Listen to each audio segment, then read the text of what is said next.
Hi ಎಲ್ಲರಿಗೂ ನಮಸ್ಕಾರ. ಇದು ಲಾಸ್ಟ್ ಟ್ಯೂಸ್ಡೇ ನಾವು ಊರಿಗೆ ಹೋಗಿದ್ವಿ ಆ ವಿಡಿಯೋ. ಸೊ ಮಾರ್ನಿಂಗು ಬ್ರೇಕ್ಫಾಸ್ಟ್ನೆಲ್ಲ ಮುಗಿಸಿ ಇನ್ನು ಸಂಜೆ ಒಂದು ರೌಂಡು ನಾವು ತೋಟದ ಹತ್ರ ಹೋಗಿದ್ವಿ. ಯಾಕಂದರೆ ತುಂಬ ದಿನ ಆಗಿತ್ತಲ್ಲ, ಹಾಗಾಗಿ ಅದನ್ನೆಲ್ಲ ನೋಡಿಕೊಂಡು ಅಲ್ಲಿಂದ ನಾವು ಡೈರೆಕ್ಟ್ ನಮ್ಮ ಅಮ್ಮನ ಮನೆಗೆ ಬಂದ್ವಿ. ಅಲ್ಲಿ ನಮ್ಮ ಅತ್ತಿಗೆ ಆಲ್ರೆಡಿ ಈರುಳ್ಳಿ ಗೋಬಿನ ರೆಡಿ ಮಾಡಿದರು. ತುಂಬ ಚೆನ್ನಾಗಿತ್ತು ಟೇಸ್ಟು. ಅದನ್ನೆಲ್ಲ ತಿಂದ್ಕೊಂಡು ಇನ್ನು ನೈಟು ನಾವು ಊರಿಂದ ಹೊರಟುಬಿಟ್ಟು ಅದ್ರ ನೆಕ್ಸ್ಟ್ ಡೇ ಫ್ಲವರ್ ಶೋಗೆ ಹೋಗಿದ್ವಿ.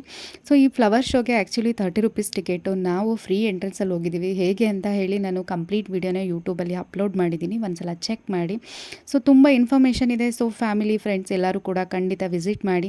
ಈ ಫಲಪುಷ್ಪ ಪ್ರದರ್ಶನ ಟಿಲ್ 30ವರೆಗೂ ಇರುತ್ತೆ, ಡಿಸೆಂಬರ್ 30ವರೆಗೆ. ಅದರ ಜೊತೆಗೆ ನಮ್ಮ ಅರಮನೆ ಮುಂಭಾಗ ಸಂಗೀತ ಕಾರ್ಯಕ್ರಮ ಮತ್ತು ಮನರಂಜನಾ ಕಾರ್ಯಕ್ರಮ ಕೂಡ ಆಯೋಜಿಸಿರ್ತಾರೆ. ತುಂಬ ಚೆನ್ನಾಗಿರುತ್ತೆ ಸಂಜೆ ಟೈಮು. ಇನ್ನು ನಮ್ಮ ಮೈಸೂರಿನಲ್ಲಿ ಹೊಸ ವರ್ಷವನ್ನು ಈ ರೀತಿ ಸೆಲೆಬ್ರೇಟ್ ಮಾಡಿ ಬರಮಾಡ್ಕೊಳ್ತೀವಿ. ಇದು ಒಂದು ವಿಶೇಷತೆ ಅಂತ ಹೇಳ್ಬೋದು. ಸಿಗೋಣ ಮತ್ತೆ ನೆಕ್ಸ್ಟ್ ವಿಡಿಯೋದಲ್ಲಿ. Until then take care and bye. Thank you.